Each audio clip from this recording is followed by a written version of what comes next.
আমি যখন জুয়েলার ওনার সাথে কথা বলছি বিষয়টা নিয়ে, উনিও বলছে যে উনি যে প্রশ্নটা করছে সেই প্রশ্নটা আমাকেও করছে, আমাকে বলছে এই বিষয়টা আপনি ক্লিয়ার করেন, জুয়েলার ওনার সাথে আপনার লেনদেন আছে কিনা।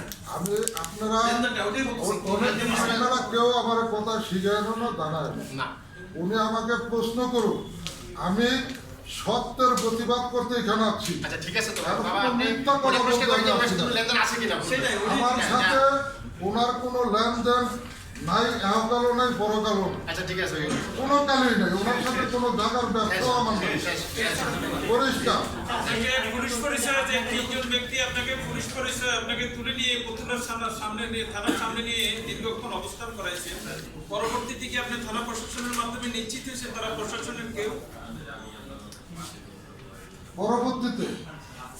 পরবর্তীতে আমি আর ওদিকে যাইনি, ওদিকে যাওয়াটা নিরাপদ না আপনি তো নিরাপদ না, আমি বললাম তো আমার জন্য নিরাপদ না। থানা তাদের ওটা থানার ব্যাপার তো আমি ঠিক কথা বলা আমার পক্ষে সম্ভব না। আমি নিরাপদ না বলে আমি ওদিন ওনাদের এলেন দিয়া আমি রবিবার সকালে বাড়ি ছাড়লাম। আপনি রাষ্ট্রের কাছে সুবিচার চাচ্ছেন, তাহলে তারা আদৌ পুলিশ কিনা, পুলিশ পরিচয় যারা সেটা জানতো যার গাড়িতে তুলে আমাকে হস্ত নষ্ট করছে, যার নামে চেক দেওয়া হয়েছে 5 লাখ টাকা চেক দেওয়া হয়েছে, সেটা আপনারা যদি সাংবাদিক ভাই হয়ে থাকেন আপনারা সেটা তন্ন তন্ন করে খুঁজেন, কে অপরাধকারী তার বাড়ি করেন। যদি আমি অপরাধকারী হই আপনাদের এই জনসভার মাধ্যমে আমি বললাম আপনারা যা সাজা আমার মাথায় দিবেন আমি মাথা ব্যথা মানে নিব। তাহলে আপনি যেটা বলতে চাচ্ছেন জুয়েল আরমান এখন যে চেকটি জনসম্মুখে দেখানোর চেষ্টা করতেছে সেটা আপনার কাছ থেকে জোরপূর্বক আদায় করা হ্যাঁ হ্যাঁ হ্যাঁ, মানে আপনারা স্বীকার করছেন যে চেকটা আপনার কাছ থেকে নিচ্ছে। হ্যাঁ নিশ্চয়। আপনাকে নানা রকম প্রাণনাশের হুমকি দিয়ে সেই চেকটা আপনার কাছ থেকে নেওয়া। গাড়ির ভিতরে ধরেন আমার এলাকাতে 8টা বাজে 8টা বা 8:30 টাইমে তুলে নিচ্ছে, 11:30 পর্যন্ত তাদের গাড়ির ভিতরে আমি আমাকে কি করছে এটা ওরা আলাদা। ঘটনাটা শনিবার, এই যে শনিবার গেল শনিবার।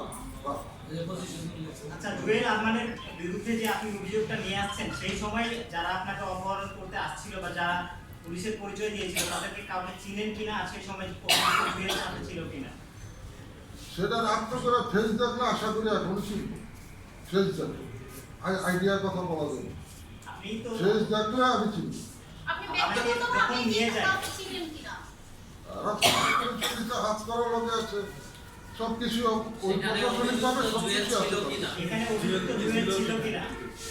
ওই নেওয়ার সময় হ্যাঁ, আপনারা বলছেন আপনাকে গাড়ি থেকে নামাইছে, আমাকে যখন আপনি গেছেন, আপনার গন্তব্যে আবার আপনি চলে গেছেন টাকা পয়সা দেওয়া। আমাকে যখন তাহলে তো অবশ্যই চিনার কথা কাউকে না কাউকে।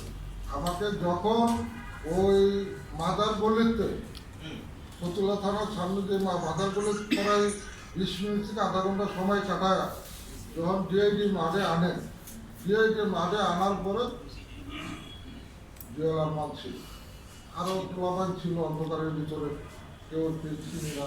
আর নাম বলতে বলবেন? হ্যাঁ আচ্ছা দাদার সাহেব, আমি আপনাকে একটা কথা জিজ্ঞাসা করি, আপনি একটু প্লিজ, আপনি বললেন যে আপনাকে অপরিচিত 3 জন পুলিশ পরিচয় দিয়ে আপনাকে কিডন্যাপ করেছিল এবং পরক্ষণে তারা আবার গিয়ে আপনাকে ডিআইডি মাঠের ঠিক উত্তর পশ্চিম কর্নারে নিয়ে সেখানে আপনাকে অবস্থান করেছে। সেখানে কয়েকজন লোক ছিলেন যারা আপনার সাথে দুরাচারণ দুর্ব্যবহার করছেন, প্রাণনাশের হুমকি দিয়েছেন। পরক্ষণে আপনি তাদেরকে জীবন বাঁচানোর দায়ে আপনি 8 লক্ষ টাকা দিতে সম্মত হয়েছেন, যার মধ্যে 3 লক্ষ টাকা আপনি পরিশোধ করেছেন। কিন্তু এত লোক থাকার পরে আপনি শুধুমাত্র জুয়েল আরমানকে অভিযোগ করে আজকে সংবাদ সম্মেলন কেন করলেন? না, রাত করে 2-3 জন আর 1 জন 4 জন আরো লোক ছিল, আমি চিনি না। বলেননি? না না আমি চিনি না, আমি আপনাদের কার নাম বলবো, আমি মারে আরো কিছু লোক ছিল, ওই যে আমি বললাম না কয়েকজনই গালিগালাজ করছে, আমি তো রাত্র করে অন্ধকার, কোনাডা বটগাছের কোনাডা যে পশ্চিম সাইডে এটা অন্ধকার জায়গা। এখন আপনি তো বললেন যে বাকিদের ব্যাপারে প্রয়োজনীয় কোনো তদন্তের ব্যবস্থা আপনি করছেন না, তারা আদৌ পুলিশ কিনা সেই ব্যাপারে আপনি জানতে চান। এটা তো অভিযোগ করছেন আজকে অভিযোগ করব ভাই যদি আমি অতটুকু হইতো কথাটা বলছে তাহলে তো আমার এইভাবে করতো না।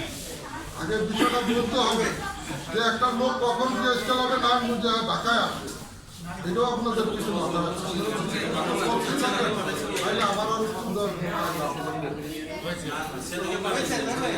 আপনি